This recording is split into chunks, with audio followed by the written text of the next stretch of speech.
Hey there, so I'm going to do a video on factoring and the distributive property of multiplication over addition. And to do this, I'm using a website that I'm quite fond of. It's called mathspot.com, mathsbot.com. This one's /grids /factorizing, but factorizing is spelled with an S. Anyway, so here's what it looks like. Actually, when you start, it's going to look like this. Well, it might not say 10x plus 18, but it's going to start with something in the middle. And you can turn it off and turn this back on. And here's what I'm going to show you.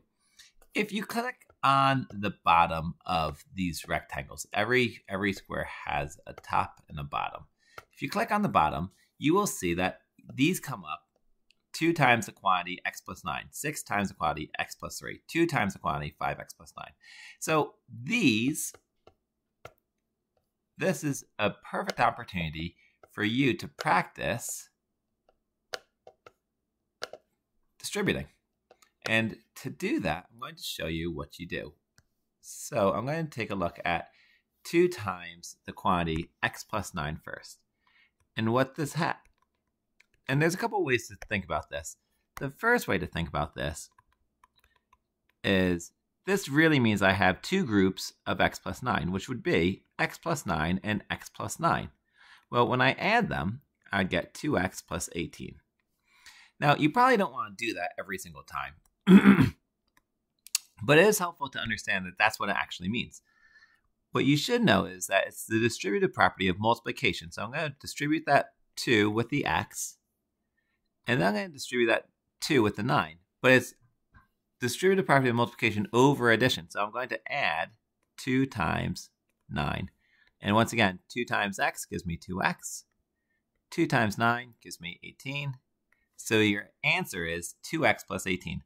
A lot of students are tempted to say, oh wait, wouldn't that be 20? No, it's not, because it really means I have 2 x's and then I have 18 ones, right? So let's see, 1, 2, 3, 4, 5, 6, 7, 8, 9. And if those were all positives, you would see that we have 2 x's and 18. Now, going back to this app, the nice thing is you can check by just pressing there, and sure enough, it's right. The other thing that's kind of nice about this is if you pick something like this, 5x plus 9, and you press up and down, if you press up and down, it changes the problem altogether. But if you press this, oops, maybe not. If you press this side, oh, why is this not working for me? Maybe it'll work if I do it like this. Ah, here we go.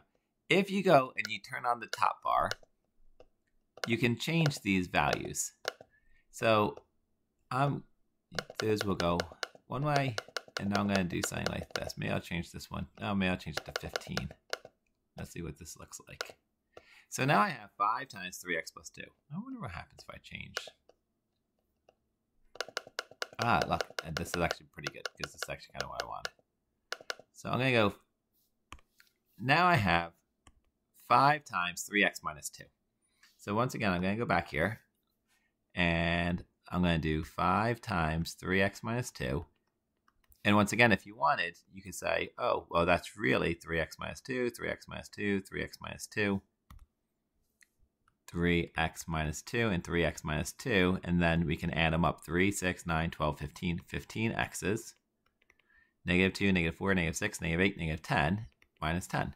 But once again, that's kind of annoying, and so I'm not going to do it that way. I'm going to, that's kind of annoying too. I wanted a purple pen. I'm going to do 5 times 3x plus, and it's always plus 5 times a negative 2. And what I get is 15x plus a negative 10. Well, plus a negative 10 is really the same as 15x minus 10, because we learned a long time ago that adding a negative is the same as subtraction. So we get 15x minus 10. And sure enough, when we go back to here, you can see that it's correct. So the reason why I'm bringing this up is you have loads and loads and loads of different problems that you can try, and you can see if you're getting them right. So for example, this one down here should be 28x minus 4, and sure enough it is. anytime you have this 1 in the front, 15x minus 16, it's not going to be super helpful. So if you end up with a lot with the 1 in the front, I would advise you to kind of just play around and see if you can change it so it's not a 1 in the front being multiplied. Now, I'm going to reset everything, hopefully. And now I'm going to show you how to factor. I'm going to start with 12x plus 24. So let's take a look. 12x plus 24. And I'm sure it's going to do something that I don't actually want to do. Yeah, I'm out of pen. There we go. So 12x plus 24. This is basically the distributive property in reverse. I'm going to find out what are my greatest common factors of 12 and 24. So if I looked at 12, I have 1 and 12, 2 and 6, 3 and 4. And then 24, I have 1 and 24, 2 and 12, 3 and 8, and 4 and 6. Now I'm going to take a look. It looks like they both have a 12 as a common factor. So I'm going to put a 12 outside, and then I'm basically working in reverse. I'm going to, before we were multiplying, so the opposite of multiplication is division. So let's say, keep my 12 out front, and nope, that doesn't work.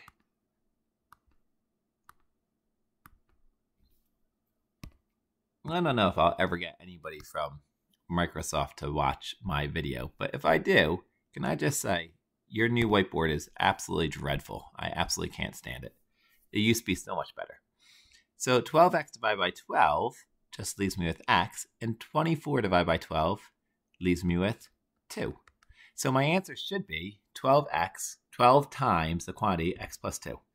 And when I go back, sure enough it is. So let's take a look at another one. Well, let's take a look at one that maybe doesn't start with 12. All right, 15x. Well, let's see if I can find one with a negative sign. Maybe I can't find one with a negative sign. I wonder if I can. Oh, I know I can do. I want one with a negative sign, so I'm going to manufacture my own. How about 20x minus 16? Let's take a look at that one. 20x minus 16.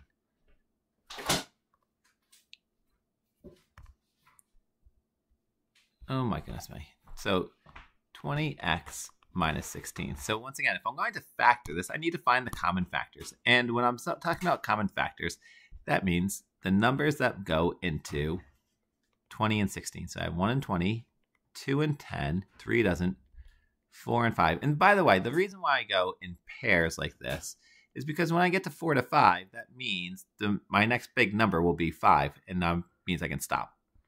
16 is 1 and 16, 2 and 8, and then 4 and 4. So it looks like the greatest common factor is going to be a 4. So I'm going to put my 4 out front, and I'm going to say 20x over 4 plus negative 16 over 4, which gives me my 4 stays.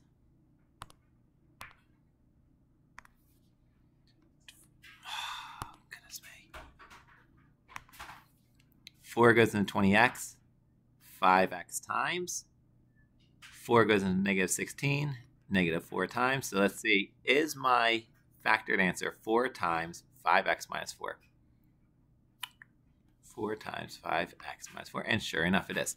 Anyway, so that's how you can use this program, mathsbot.com/grids/factorizing to help you with the distributive property and factoring. Hope you enjoyed. Thanks.